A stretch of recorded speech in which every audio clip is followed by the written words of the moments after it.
পারে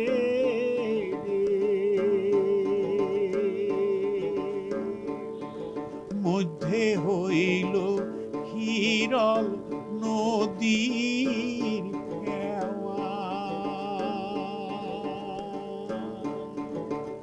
মোর বন্ধু কাজল ভুমরা গরুর রাখো আহাল রে মুই নারী কোলাই কেসু সাওয়া বন্ধুর বাড়ি ও পাহাড়ে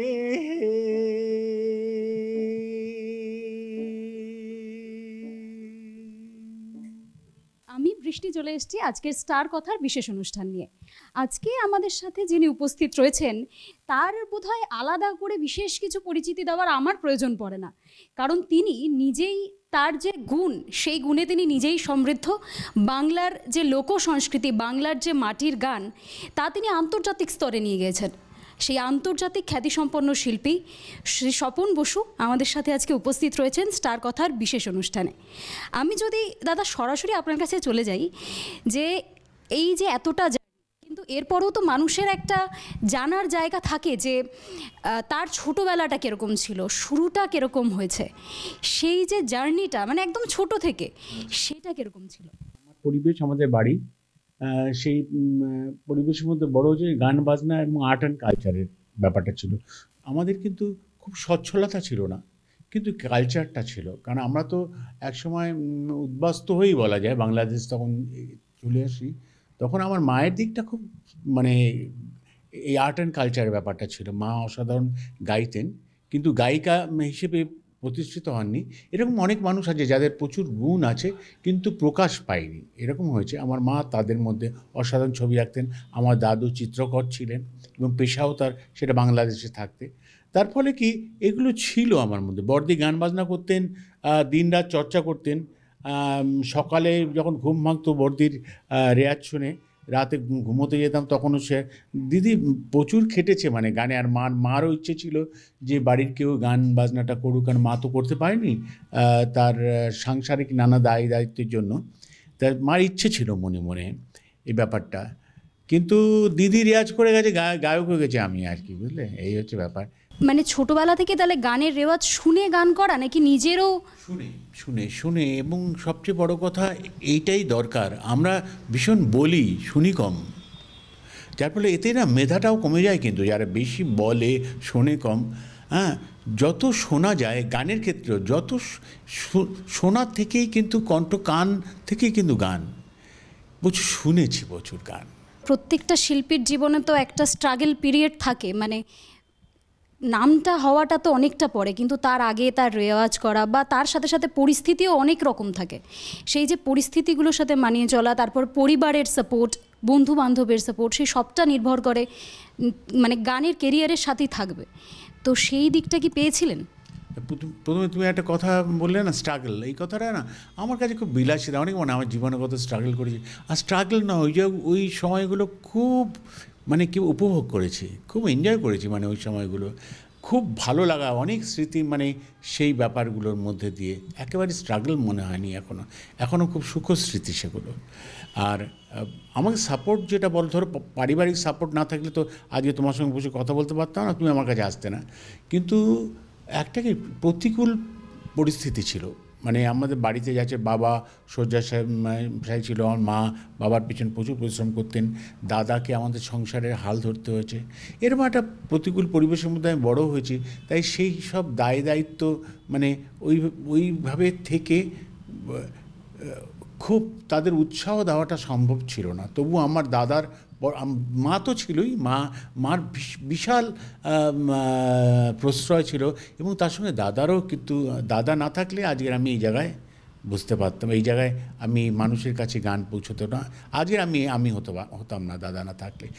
আমার কাছের বন্ধুবান্ধব বা যাদের কাছে গান গাইতাম, তাদের এই উৎসাহ, তাদের ভালো লাগা কিন্তু আমাকে এই গায়ক করেছে। এবং আমি যখন গ্রামেগঞ্জে যেতাম তখন অনেক না জানা গান, যেগুলো রেকর্ডে শুনতে পাই না, কোনো ফাংশান শুনতে পাই না, কিন্তু সেগুলো আমাকে ভীষণ ভালো লাগতো। কেন জানি না, আমাকে ওরম একটা এগিয়ে থাকা মনস্কতা ওপরওয়ালা দিয়ে দিয়েছিল, যে আমার ভীষণ ভালো লাগতো। তখন মনে হতো আচ্ছা এই গানগুলো লোকে জানে না, কিন্তু কি সুন্দর গান, যেগুলো শুনে তার বাইরেও কত কত গান আছে। তা সেই গানগুলো যখন শুনে আর সঙ্গে সঙ্গে তুলে ফেলতে পারতাম গানগুলো। এসে যখন শহরে এসে যখন বন্ধুবান্ধবদের শোনাতাম, আমার মাঝে মাঝে গ্রামে এই গানের টানেই যেতাম, তা বিভিন্ন মেলা পার্বণে। তো যখন শোনাতাম তখন ওরা ভীষণ মানে উৎসাহ দিত। ওরা বলতো কিছু দরকার নেই, তুই পপুলার গান দরকার নেই, তুই যেগুলো শুনেছিস সেগুলো আমার শোনা। সব কিছুর তো একটা শুরু রয়েছে। এই যে আপনি একটা পর্যায় পর্যন্ত নিজের আনন্দেই গানটা গাইতেন, কিন্তু তারপর তো তার একটা শুরু হলো, যেটা থেকে আপনার মানে প্রফেশনাল কেরিয়ার শুরু হলো। সেই টার্নিং পয়েন্টের গল্পটা কি? এটা তো অনেক পরে। আমি তো থিয়েটার করতাম এক সময়, থিয়েটারটাই আমার, কিন্তু যদি বলো স্বপ্ন, থিয়েটারটাই এক সময় স্বপ্ন ছিল। আমি জানি আমি যে গানগুলো গাই, এই গানগুলো কেউ শুনবে না, কারণ এগুলো ভাষা, এই আদিবাসীদের গান, কারো বুঝতে পারবে না, সে ধরনের গান কেউ গায় না, ট্রেন্ড নেই এর কোনো। যার ফলে আমার এটার প্রতি মানে ওটা ছিল আমার ভালো লাগা, ব্যক্তিগত ভালো লাগা জায়গায়। কিন্তু থিয়েটারটা করতাম, থিয়েটারে গান টানগুলো ছিল সেগুলো করতাম। তারপর থিয়েটার গ্রুপ আমাদের ভেঙে গেল, নানা কারণে ভেঙে যায়। দেখবে দলে যখনই একটু বেশি ট্যালেন্টেড লোকজন হয়ে যায় না, যে কর্তা ব্যক্তি বেশি হয়ে গেলে গণ্ডগোল হয়ে যায়। আর আমরা ভাগাভাগিতে বেশি বিশ্বাস মানে অভ্যস্ত হয়ে গেছি। তবে ভেঙে গেল যখন, তো আমি তখন ওই ভেঙে পড়িনি। আমি তখন ওই গানে তখন চলে গেলাম। আমি বাদল সরকারের সঙ্গে ছিলাম থিয়েটার করতে গিয়ে, তখন উনিও আমার উৎসাহ দিলেন যে স্বপন, থিয়েটার করার জন্য প্রচুর লোকজন আছে, তুমি গান করো, গানের মধ্যে দিয়ে এই থিয়েটারটা তোমার কাজে লাগবে, তুমি এই উৎসাহ দিয়েছেন। তখন আমার সেই সময় অদ্ভুতভাবে আমার গান মানে থিয়েটার করতে করতে আমার হেমাঙ্গদার সঙ্গে, হেমঙ্গ বিশ্বাসের সঙ্গে, শ্রদ্ধেয় প্রয়াত, তার সঙ্গে আলাপ হলো। তারপর ধীরে ধীরে কালিদাস গুপ্ত, রণেন রায়চৌধুরী, দীনেন্দ্র চৌধুরী, তারপরে সলিল চৌধুরী, এইসব মানুষগুলোর সঙ্গে জড়িয়ে গেলাম এবং তাদের এত ভালোবাসা স্নেহ পেলাম এবং এত উৎসাহ পেলাম, মানে অফুরন্ত। আমি আমার এইটা জীবনের বিশেষ পাওয়া। এত সব নাম করা মানুষ যাদের সঙ্গে দীর্ঘদিন আমি থেকেছি, তাদের ভালোবাসা এবং উৎসাহ পেয়েছি। তখন রেডিওতে অলরেডি তখন রেডিওতে গাইছি, টিভিতেও গাইছি, মানে টিভিতে আমি টুকটাক। তো একটা বিশেষ অনুষ্ঠান হলো এই 31 ডিসেম্বরে, তখন ওই পিসি সরকারও সেই অনুষ্ঠানে ছিলেন। তো উনি আমাকে ওই ম্যাজিকের ওরা করে টোরে এরকম ব্যাপার, সেই সময় আমি গান গাইলাম। সেই গানের পরেই লোকের ওই থাকিলের বাগানা গানটা গিয়েছিলাম। তার আগে অবশ্যই বলতে হয়, এটার আগে মানে এই গানটার আগে সেটা হচ্ছে যে আমরা একটা সিরিয়াল করেছিলাম, তার নাম হচ্ছে সুরান্তর। বিভিন্ন অঞ্চলে গিয়ে গান টান হতো, সেটা আমাকে ভীষণভাবে একটা পরিচিতি দিয়েছিল খুব বিদগ্ধ মানুষের কাছে। ওটা আমার কাছে কিছু প্রথম স্বীকৃতি আমি বলবো, থাকিলে ডোবাখানা আগে সেটা সেই অনুষ্ঠানটা আমার একটা বিরাট টার্নিং পয়েন্ট বলে তুমি যদি বলো, তো সেটা তারপরে থাকিলে ডোবাখানা। আপনার নামটার সাথে মানুষের একটা জড়িয়ে গেছে যে মাটির গান হবে, কিন্তু মানে এখনকার দিনে যে লোকসংস্কৃতি শোনা যায় তার সাথে কি আগের লোকসংস্কৃতির কোনো পার্থক্য আছে? মানে এখনকার দিনের গানগুলো কি শোনা হয়? দেখো, সময়ের অনুসারে কিন্তু একটু পার্থক্য হবেই। মানে ধরো আমি ছোটোবেলায় যাদের গান শুনেছি, শচীন দেব বর্মন, আব্বাস উদ্দিন, তারপর অমর পাল, যারা এখন কেউ নেই, যাদের গান শুনে আমাদের এই যে আগ্রহটা তৈরি করেছেন, তো তারা নমস্য মানুষ। তাদের আগেও কি ছিল না? তাদের আগে তো কি তাদের একটু পরিবর্তন হয়েছে অনেক মানুষের থেকে। তারপর তাদের থেকে তার পরবর্তীকালে আমিও ছিলাম। তখন এই যে তুমি বললে যে এখন, তখন আমাকে তখন শুনতাম, এখন যে গান বাজনা হয়, এখন আবার আমিও অনেকটা মানে কী বলবো, পরিণত এবং অনেক বয়স্ক মানে বলতে পারবো আর কি। আমি অবশ্য মানি না বয়স হয়েছে বলে, হ্যাঁ। তা এটা এখন আবার নতুন যারা গাইছে তাদের ধরনটা একটু পাল্টাবে। একসময় যা গাইতো আমি তখন আমার প্রেজেন্টেশন বা সমস্ত কিছু অন্যরকম ধরন নিয়ে আমি এলাম গানটা নিয়ে। তারপর এখন আবার অনেকে গাইছে, এখন তাদের ব্যাপারগুলো একটু লোকের কাছে একটু অন্যরকম লাগছে। যে যাই লাগুক, লোকগানের এমন একটা মজা, এবং এটা অন্তঃসলীলার মতো, বুঝতে পারছো? এটা বয়ে চলে, হাজার হাজার বছর ধরে, যুগ ধরে চলে আসছে, বুঝতে পারছো? তাই একটু একটু পরিবর্তনের মধ্য দিয়ে আসবে, কিন্তু থাকবে। প্রতিযোগিতাটাও হয়তো বেড়েছে, মানে লোক সংস্কৃতির যে জগৎ, সেখানে যখন আপনারা প্রবেশ করেছিলেন সেই সময়ের প্রতিযোগিতা আর এখনের প্রতিযোগিতা কি খানিকটা পাল্টেছে? প্রতিযোগিতা মানে এই প্রফেশনাল জায়গায় প্রতিযোগিতা, আর তাছাড়া কিন্তু কোনো জায়গায় প্রতিযোগিতা নেই। নাম যশ অর্থ যেখানে আছে সেখানেই প্রতিযোগিতা। কিন্তু গানের ক্ষেত্রে, লোকগানের ক্ষেত্রে এমন একটা জায়গা, সেখানে কিন্তু সেই গানের ক্ষেত্রে কোনো প্রতিযোগিতা নেই, আর নেই বলে লোকগান ছিল এবং আছে এবং থাকবে। তাহলে গান নিয়েই যখন কথা হচ্ছে, আরেকবার তাহলে একটা মাটির গান সুন্দর করে শোনা যাক। অনেকক্ষণ ধরে তুমি ভাবছো, মনে হচ্ছে একটু অন্য ধরনের গান গান, ভালোবাসার গান। ও সোনা বন্ধু রে, তোর লাইগা মোর প্রাণ কান্দে রে, ঘর তুইলা দে নদীর কিনারে। সোনা বন্ধু রে,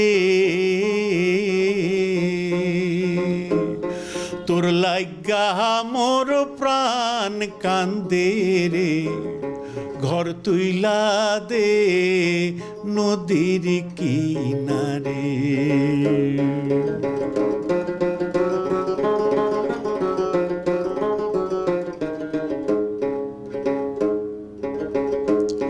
বন্ধুর বাড়ি সারি গো সারি,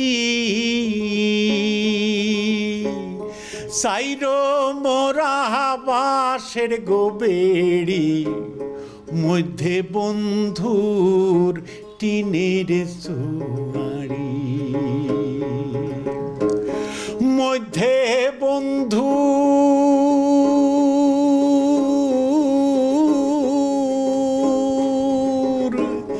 টিনের সুয়ারি, মধ্যে বন্ধুর টিনের সুয়ারি। সোনা বন্ধু রে, তোর লাইগা মোর প্রাণ কান্দে রে, ঘর তুইলা দে নদীর কিনারে, ঘর তুইলা দে নদীর কিনারে, ঘর তুইলা দে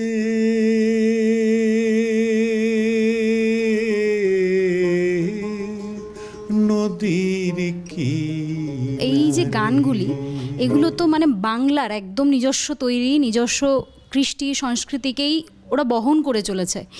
এই গানগুলিকে আপনি আন্তর্জাতিক স্তর পর্যন্ত নিয়ে গিয়েছেন, তো সেই বিষয়ে কি বলবেন? দেখো, কতটা আন্তর্জাতিক স্তরে নেওয়া হয়েছে বা পেরেছি সেটা নয়, কিন্তু বিদেশে অনেক জায়গায় গান গেয়েছি, তাদের তো অ্যাপ্রিসিয়েশন ভীষণভাবে, তারা অত্যন্ত মানে সৌজন্য বোধে করেন। ভালো লাগা, ভালোবাসা আর সুরের ভালো লাগা কথা তো তারা অনুধাবন করে না। এবং অনেক শিল্পী বলেন বিদেশে গিয়ে এমন জায়গায় তেমন জায়গায়, কিন্তু যাই বলো তাই বলো, তখন শুনতাম, তখন মনে হতো সত্যি ওরা এত বুঝে কিছু করতো। ওরা যে সব কিছু বুঝে করে তা না, কিন্তু ভীষণ অ্যাপ্রিসিয়েট করে, অনেকক্ষণ ধরে হাততালি দেয়, এমন হয় তাদের ভালো লাগাটা তারা বুঝতে পারে। কিন্তু আমার দেশের যারা অ্যাপ্রিসিয়েট করে, ধরো একটা মফস্বলে বা গ্রামে কোথাও খোলা মঞ্চে গান গাইছি, আমি গান গাইতে গাইতে দেখছি দূরে একটা সাইকেল চালিয়ে একটা লোক, কোনো মানে যে তার সওয়ারি নেই সঙ্গে, কিন্তু সে ফাঁকা সাইকেল চালিয়ে চালিয়ে আসছে। দূর থেকে আমার গান শুনতে শুনতে আমি দেখতে পাচ্ছি ও আমাকে লক্ষ্য করে করে এসে একটা কোনায় সাইকেলটা রাখলো, রেখে সে গুটি গুটি পায়ে পেছন দিকে দাঁড়াতে আস্তে আস্তে সে ভেতরে ঢোকার চেষ্টা করলো। এসে সে সামনে যে শ্রোতারা থাকে না, তাদের একদম সাইডে এসে মানে মুগ্ধ হয়ে সেই যে দাঁড়িয়ে গেল, আমি দেখলাম প্রায় 30-40 মিনিট পার হয়ে গেছে, মানে ও এসছে মানে অনেকটা অনুষ্ঠান হয়ে গেছে, কি শেষ পর্যন্ত ও যে মুগ্ধতা নিয়ে যে তাকিয়ে রইল, ওর চেয়ে বড় প্রাইজ নেই। ওটা সবচেয়ে বড়, যে বুঝে, যে গানটা বুঝে অ্যাপ্রিসিয়েট করছে, সেটার পাওয়াটা অনেক বেশি। তাই বিদেশের অনেক পেয়েছি, অনেক প্রশংসা, বহুবার আমি বিদেশে গিয়েছি, কোনো দেশই প্রায় বাকি নেই। কিন্তু আমার দেশের মানুষের যে উৎসাহ, যে প্রশংসা, যে ভালোবাসা, সেটার সঙ্গে কোনো তুলনা হয় না। এই প্রশংসা ভালোবাসা তো মানে মানুষের মন থেকে আসছে, কিন্তু এখন আমাদের যা সমাজ ব্যবস্থা সেখানে তো সব জায়গাতেই গান বলুন, গানের জগৎ বলুন, মানুষের ভালো লাগা ভালোবাসার জায়গা বলুন, সবটাতেই একটা রাজনৈতিক রং লাগছে। সেটা যে শুধু আমরা অভিনয় জগতে দেখছি বা সামনে লোকসভা নির্বাচন আছে বলে সেখানে দেখছি সেরকম নয়, কিন্তু সেরকম তো হলে গানের জগতেও তার একটা কি আভাস পড়েছে? মনে হচ্ছে যে গানের জগৎকেও কোনোভাবে রাজনীতি রং মানে রংটা লাগছে। এটা আর্টিস্টরা নিজেরা ফেলেছে, যারা শিল্পী। এই যে তফাৎ বলছো শিল্পীদের সঙ্গে, কিন্তু আগেকার শিল্পীদের সঙ্গে আগেকার শিল্পীদের তফাৎ যে এদের খাওয়া শেষ নেই। খাওয়া মানে কি বলো তো, এমনি খাবার নয়, খাবার তো কিছুক্ষণ খেলেই মানে ভর্তি হয়ে যখন বলে আর লাগবে না, কিন্তু অর্থ না, ও যত খাওয়াও তত বলে আরও খিদে এদের শেষ হয় না, বুঝলে? তো এটা হচ্ছে শিল্পীদের, আমরা যারা শিল্পী আছি তাদের মধ্যে এই লোভ লালসা। এখন রাজনীতি তো লোভী লোকেরাই করে, মানে ধান্দা, মানে সোজা কথায় ধান্দাবাজেরাদের রাজনীতি হয়ে গেছে। তাই রাজনীতিরা যারা বোঝে তারা করুক, আমরা গান বাজনা করতে এসেছি, আমরা গান বাজনাটা করি। শিল্প সত্তার যে একটা তার অভাব হচ্ছে, সেটা নতুন প্রজন্ম হোক বা এই যে এগুলো করলে তো গান বাজনা হয় না। আমি যদি গান গাইতে বসে ভাবি যে আমি বিশাল নাম করতে চাই, তাহলে এমন গান বাজনা হয় না। গান বাজনাটা প্রতি ভালোবাসাটা থেকে হলে, ভালোবাসা থাকলে মানুষ তোমাকে টেনে নেবে। ঠিক তোমার ভালোবাসা যদি যথার্থ হয়, মানুষ ঠিক তোমার কাছে টেনে নেবে। কিন্তু কোনো উদ্দেশ্য নেই সাধন করা যদি তুমি করো, শিল্প কখনো ধরা দেয় না। মানে ওইভাবে মানে তুমি চাইলে তাকে জাপটে ধরবে না, সে তোমার কাছে আসবে, তোমার ভালোবাসায় তোমার কাছে আসবে। যারা গান করে তারা না গানের ঊর্ধ্বেই নিজেকে ভাবে। গাইবার ভঙ্গিতে বুঝতে পারবে, হাত পা নেড়ে মাথা ঝাঁকিয়ে যেভাবে গাইবে, মানে গানটা যে ধরো লোকগানটা বা যে গানটা গাইছে, সেই গানটার কিন্তু স্রষ্টা অন্য লোক। সেই মানুষটার প্রতি কিন্তু কোনো তার দায়বদ্ধতা নেই, ভালোবাসা নেই, তার গায়কের মধ্যেই কিন্তু সেটা তার পরিবেশনার মধ্যেই কিন্তু সেটা প্রকাশ পায়। হ্যাঁ, ধরো এই গানটা ধরে আমি গাই, চল চল মিনি আসাম যাব, দেশে বড় দুঃখ রে, চল মিনি আসাম যাব, দেশে বড় দুঃখ রে, আসাম দেশে রে, মিনি চা বাগান হরিয়া, আসাম দেশে রে, মিনি চা বাগান হরিয়া, টিনা টিনা লাই পাতা, টিনা টিনা শিকুন পাতা, ভুলাইল মন গো, জাম তোরা বাজারে মাছের তীরে তীরে, জাম তোরা বাজারে মাছের তীরে তীরে।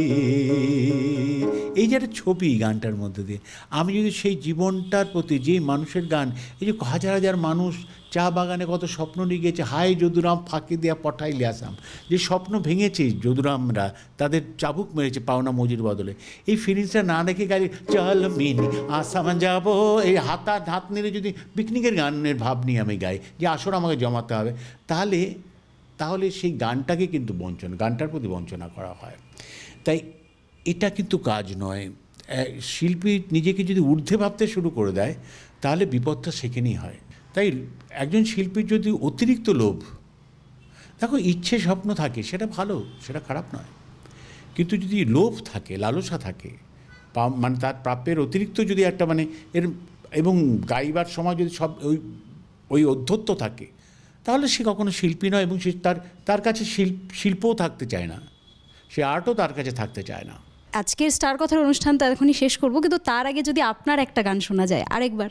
আচ্ছা, আর সবই তো আমি গাওয়া গান, মানে যেগুলো গ্রাম বাংলা গান হয় না, যে গ্রাম বাংলা গান গাইতে গাইতে লোকে আমার গান হিসেবে বলে, কিন্তু গানগুলো তো আমার নয়। যেমন রবি ঠাকুরের গানও অনেকে গায়, কিন্তু তাদের যারা গায় কখনো দেবব্রত বিশ্বাসের গান, মানে কি সে তার আত্মীকরণের জন্য বলে, সেই গানটাকে এমন করে নিজের করে নিয়েছে, সেই কারণে বলে দেবব্রত বিশ্বাসের গান। গ্রামের নজওয়ান হিন্দু মুসলমান, গ্রামের এই যে ধর্ম ধর্ম কেন রাজনীতির মধ্যে আসবে? আজকাল যে এই ভোট আসছে না আসছে, ধর্ম নিয়ে ব্যাপারটা কেন? ধর্ম মানুষের নিজস্ব, গানের মধ্যে কেন আসবে? এই যে গানগুলো গ্রামের নজওয়ান হিন্দু, যে শাহ আব্দুল করিমের গান, সে তো একটা প্যাশন থেকে করেছে, এর মধ্যে কোনো উদ্দেশ্য নেই, একটা ভালোবাসা, একটা তাগিদ, একটা যন্ত্রণা থেকে করেছে।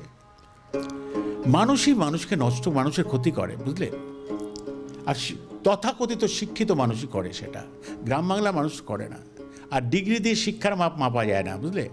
আমাদের বলে না যে নিরক্ষর মানুষ, এই নিরক্ষর মানুষের গান লোকগান, কিন্তু তারা নিরক্ষর হলে অশিক্ষিত নয়, এটা আমরা ভুলে যাই। আগে কি সুন্দর দিন কাটাইতাম আমরা, আগে কি সুন্দর দিন কাটাইতাম, বর্ষা যখন হইতো গাজির গান আইতো, রঙ্গে রঙ্গে গাইতো আনন্দ পাইতাম। বাউলা গান জারি গান আনন্দের তুফান, বাউলা গান জারি গান আনন্দের তুফান, গাইয়া সারি গান তাও শোনাইতাম, হায়রে গাইয়া সারি গান তাও শোনাইতাম। আগে কি সুন্দর দিন কাটাইতাম আমরা, আগে কি সুন্দর দিন কাটাইতাম। হিন্দু বাড়িত যাত্রা গান হইত, নিমন্ত্রণ দিত আমরা যাইতাম। কেহ বা মেম্বার, কে বা মিনিস্টার, বুঝলে? কেহ বা মেম্বার, কে বা মিনিস্টার, আমরা কি এসবের নাম জানিতাম, হায়রে আমরা কি এসবের নাম জানিতাম। তাদের কিন্তু দরকার ছিল না নাম জানার। ভোটের সময় ভোট হলো, দিল কি দিল না, কেউ কোনো নেই। এখন উদ্দেশ্যটা অন্য জায়গায় চলে গেছে, সব কিছু জানতে হবে তোমার। কেহ বা মেম্বার, কে বা মিনিস্টার, আমরা কি এসবের নাম জানিতাম, হায়রে আমরা কি এসবের নাম জানিতাম। আগে কি সুন্দর দিন কাটাইতাম আমরা, আগে কি সুন্দর দিন কাটাইতাম। তাল ছাড়া তোমাকে আমি শোনাচ্ছি অন্যরকমভাবে, অন্য অনুভূতি তিনি কিন্তু গাইছি। গানটার অনুভূতিটা এখানে মুখ্য। করিয়ে ভাবনা সেদিন আর পাবো না, ছিল বাসনা সুখী হইতাম। মানুষ একটু সুখ চায়, হ্যাঁ, মানে ঐশ্বর্য চায় না। করিয়ে ভাবনা সেদিন আর পাবো না, ছিল বাসনা সুখী হইতাম। দিন হতে দিন আসে যে কঠিন, দিন হতে দিন আসে যে কঠিন, করিম দিনহীন কই লুকাইতাম, হায়রে করিম দিনহীন কই লুকাইতাম। আগে কি সুন্দর দিন কাটাইতাম আমরা, আগে কি সুন্দর দিন কাটাইতাম। দেখো, যেই মানুষটা নিরপরাধ পবিত্র মানুষ, এত সব অপবিত্র কুলাঙ্গার মানুষের কাছে থেকে না, সেই মানুষটা নিজে লুকোতে চাইছে। যে ভালো মানুষ সে লুকিয়ে পড়ছে। করিম দিনহীন কই লুকাইতাম, আগে কি সুন্দর দিন কাটাইতাম আমরা, আগে কি সুন্দর দিন কাটাইতাম, আগে কি সুন্দর দিন কাটাইতাম আমরা, আগে কি সুন্দর দিন কাটাইতাম। তাহলে দাদার কথা মতো আগে কি সুন্দর দিন কাটাইতাম আমরা আরও অনেক ভালো দিন কাটাবো, আরও অনেক স্টারেদের সাথে কথা বলবো। আজকে তো দাদার সাথে কথা বললামই। আর এই যে পর্বটি আপনি দেখলেন, সবটাই কিন্তু মানুষের জন্য, বাংলার মানুষের জন্য, মাটির মানুষের জন্য। সেই বিষয়টি কিন্তু মনে রাখতে হবে। তো বাংলার মানুষ ভালো থাকুক, মাটির মানুষ মাটির গানের সাথে থাকুক। বাংলা জাগর আজকের স্টার কথার পর্ব এখানেই শেষ করছি। বাংলা জাগর পর্ব দেখতে থাকুন।